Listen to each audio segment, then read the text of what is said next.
गलत का अंजाम गलत ही होता है। मैंने भी गलत किया, जिसकी सजा मैं आज तक भुगत रही हूँ। अपने नसीब में जो मिले उसे ऊपर वाले की तरफ से दे दिया हुआ तोहफा समझकर खुशी खुशी कबूल कर लेना चाहिए। बाद में पछताने के अलावा कुछ नहीं रहता। मैंने अपनी मोहब्बत की खातिर अपने पति का कत्ल कर दिया। मैं यहाँ से अपने मायके चली गई। मेरा नाम कृतिका है। मेरा ताल्लुक एक गरीब घराने से है। मेरे पापा एक कोठी में नौकर थे। मेरे 2 भाई हैं और मैं उनकी इकलौती बहन हूँ। हम सब मिलकर मेहनत करते थे, तब जाकर घर में 2 वक्त की रोटी बन पाती थी। मैं और मेरी माँ भी कोठी में काम करने के लिए जाती थी। जब मालिक के बेटे ने मुझे पहली बार देखा तो वह अपने होश तभी खो बैठा था। फिर वह मुझे परेशान करने लगा। मेरे माँ बाप के अनपढ़ होने के बावजूद उन्होंने जहाँ तक हो सका मुझे पढ़ाया। लेकिन इंसान जब गुनाह करने की सोच ही लेता है तो शैतान भी उसके दिमाग पर पर्दा डाल देता है। मेरे साथ भी कुछ ऐसा ही हुआ। एक दिन जब अभिषेक मुझे मनाने की कोशिश कर रहा था कि मान जाओ, मुझसे शादी कर लोगी तो फायदे में रहोगी। पहले तो मैं उसके बहकावे में न आई, लेकिन फिर मान गई, क्योंकि फिर मेरे दिल पर मेरा जोर ना चला। मुझे भी बदनाम होना था। और फिर बात आगे पहुंच गई, यहाँ तक कि बात छूने तक आ गई थी। इसी बीच कोठी में काम करने वाली दूसरी औरत ने मुझे अभिषेक के साथ देख लिया। बात हवेली से बाहर निकलते ही आहिस्ता आहिस्ता पूरे गांव में फैल गई और उड़ते उड़ते बात हमारे घर तक पहुंच गई। मेरे पापा ने इस बारे में मुझसे हकीकत जाननी चाहिए, तो मैंने साफ मना कर दिया। मुझे उस नौकरानी के सामने लाया गया जिसने मुझे अभिषेक के साथ अपनी आंखों से देखा था। उस नौकरानी के मेरे सामने जाने से पहले ही अभिषेक ने उसे डरा धमका कर कुछ ना बताने को कहा। यूँ मेरे गुनाहों पर पर्दा गिर गया। लेकिन यह सब कुछ होने के बाद भी मैंने कुछ सबक हासिल ना किया और मेरे सच्चा साबित होने पर मेरे घर वाले मुझसे नजरें चुरा कर रहने लगे। अब मैं माँ के साथ खुलकर हवेली जाने लगी। अब बात छूने से भी आगे बढ़ने लगी। एक दिन मैं अभिषेक के कमरे में बेड पर बैठी थी। अभिषेक मेरी गोद में अपना सर रखे लेटा हुआ था और मैं प्यार से उसके सर में मालिश कर रही थी कि अचानक से मेरी माँ मेरे कमरे में आई और मेरी माँ ने एक समझदार माँ होने का किरदार निभाया।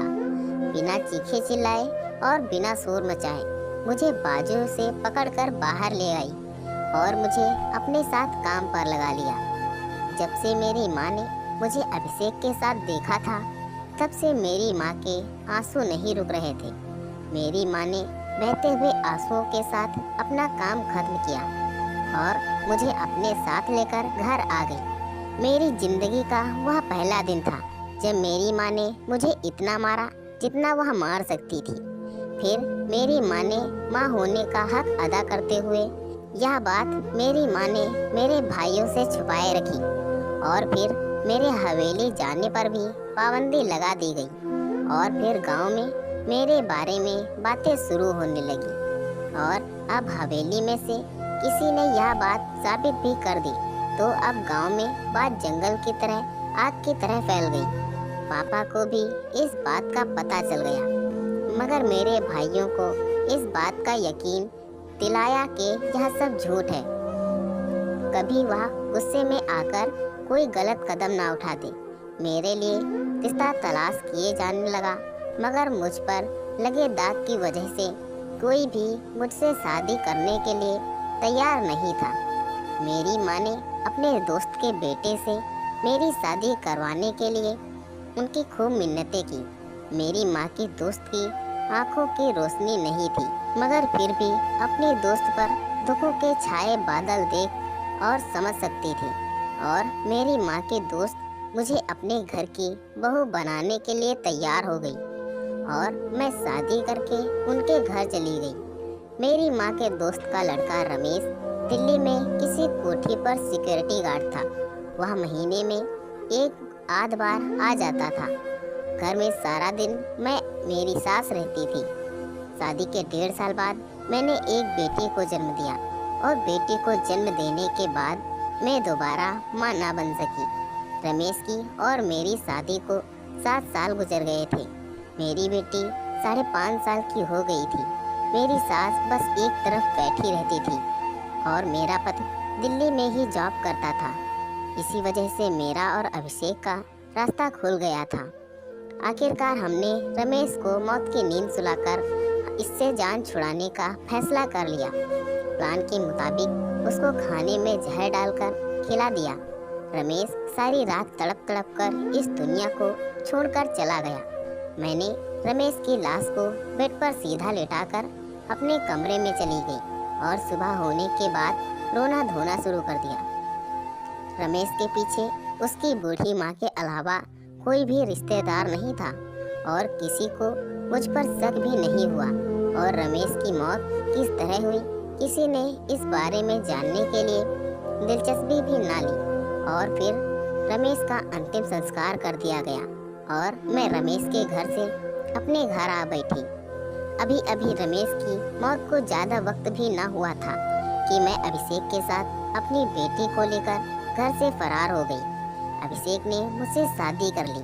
सब कुछ बिल्कुल ठीक चल रहा था और मुझे कभी कभी गलती और गुनाह का एहसास भी ना हुआ। और फिर मेरी बेटी 14 साल की हो चुकी थी। मेरी बेटी ने बताया कि माँ पापा मेरे साथ बदतमीजी करते हैं। बेटी के बताने के बाद मैंने अभिषेक से बात की तो उसने साफ मना कर दिया और फिर उसने कुछ सोचे समझे बगैर ही डंडा उठाकर मेरी बेटी को पीटना शुरू कर दिया। उस दिन के बाद फिर उसने कभी भी मुझसे शिकायत नहीं की।